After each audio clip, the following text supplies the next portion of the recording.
Praise the lord. దేవాతి దేవునికి వందనాలు.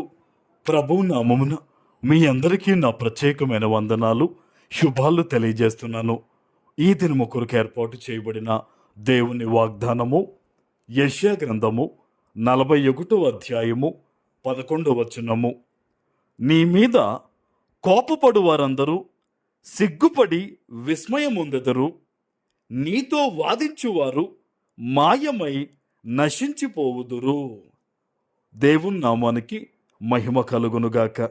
ఈ ఉదయకాల సమయంలో సర్వ సృష్టికర్త అయిన నీ తండ్రి నిన్ను ఆశీర్వదించి గొప్ప వాగ్దానాన్ని నీకు అందిస్తూ ఉన్నారు.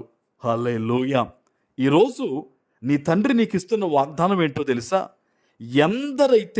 ఎందరైతే నీ మీద కోప్పడుతూ, నిన్ను తోలనాడుతూ, నిన్ను అపహాస్యము చేస్తూ, ఏ విషయంలో అయితే నిన్ను దూషిస్తూ ఉన్నారో వారందరి గురించిన తీర్పు దేవుడి రోజు నీకు తెలియజేస్తూ ఉన్నారు. ఆయన అంటున్నారు, నీ మీద కోపపడు వారందరూ కూడా సిగ్గుపడతారట. ఎవరైతే నిన్ను బాధిస్తూ ఉన్నారో, ఎవరైతే నిన్ను తోలనాడుతూ హేళన చేస్తూ ఉన్నారో వారందరూ సిగ్గుపడతారట. ఎందుకో తెలుసా? దేవుడు వారి కన్నుల ఎదుటనే నిన్ను హెచ్చించబోతూ ఉన్నాడాయన. ఆమేన్, హల్లెలూయా. నీ బిడ్డలు కానీ, నీవు కలిగి ఉన్నది కానీ, నీ చేతి పనిని కానీ దేవాతి దేవుడు సెలవిస్తూ ఉన్నారు. నిన్ను గొప్పగా హెచ్చించి ఎవరైతే నీ మీద కోపపడుతూ ఉన్నారో, తోలనాడుతూ ఉన్నారో, నిందలు వేస్తూ ఉన్నారో వారందరూ కూడా సిగ్గుపడి విస్మయం పొందుతారంట, ఆశ్చర్యపోతారట. ఇప్పుడు దాకా లేని ఈ గొప్ప అవకాశము, ఎంత ఎత్తైన స్థాయి వీళ్ళకి ఎలా కలిగింది?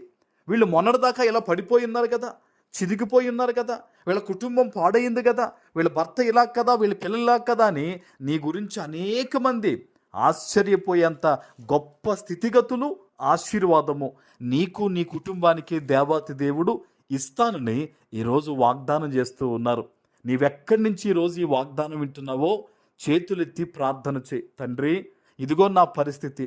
ఆనాడు యాకోబండి దేవుడు తెలిసి కూడా యాకోబుని అడిగాడు, నీ పేరేంటని. ఎందుకో తెలుసా? అతడు నిజం ఒప్పుకుంటాడా లేదా అని. యాకోబు చెప్పాడు, అయ్యా నేను మోసగాడిని చెప్పి ఒప్పుకున్నప్పుడు దేవుడే అతని బ్రతుకు మార్చాడు.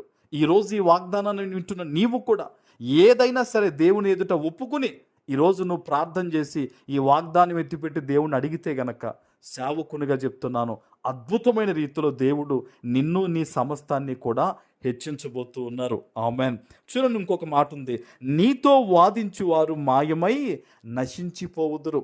ఎవరైతే నీతో వాదిస్తూ ఉన్నారో, ఎవరైతే నిన్ను బహిరంగంగా లాగాలని చూస్తూ ఉన్నారో, ఇబ్బందులు పాలు చేయాలని చూస్తున్నారో వాళ్ళందరూ నీకు దూరం అయిపోతారట. నెమ్మది కలిగిన జీవితం నువ్వు జీవిస్తావట. ప్రశాంతమైన వాతావరణం దేవుడు నీకు కలగజేస్తానని ఈరోజు తన బిడ్డ అయిన నీకు ఆయన వాగ్దానం ఇస్తూ ఉన్నారు. ఆమేన్. ఏమాత్రం దిగులు పడొద్దు. దేవునికి అన్నీ తెలుసు. ఎవరు నీతో ఎలా మాట్లాడుతున్నారో, నీ పరిస్థితి ఏంటో, నువ్వు నడవాల్సిన మార్గం ఏంటో అన్నీ దేవునికి తెలుసు. నువ్వు దేవునికి అప్పగించంతే. ప్రభువా, యుద్ధం నాది కాదు నాయనా, నీది. ఈ మార్గం నాది కాదు ప్రభువా, నీది. నేను నీకు అప్పగించాను, నీ బిడ్డని, నువ్వు నా తండ్రివని నువ్వు వర్షిప్ చేయి. దేవుణ్ణి స్తుతించు, ప్రార్థించి ఆయన మీద ఆధారపడంతే. దేవుడు చెప్తున్నాడు, అద్భుతమైన రీతిలో నీ శత్రువు అందరినీ నీకు దూరపరిచి నెమ్మది కలిగిన బ్రతుకు ఆయన నీకు ఇస్తానని. ఆమేన్. ప్రార్థన చేసుకుందాం. పరిశుద్ధుడా, ప్రేమ కలిగిన తండ్రి, మీకు వందనాలు. ఈ ఉదయకాల సమయంలో మీరిచ్చిన ఈ గొప్ప వాగ్దానము ప్రతి బిడ్డ జీవితంలో నెరవేర్చి స్థిరపరచమని యేసు నామమున ప్రార్థిస్తున్నాను తండ్రి. ఆమేన్.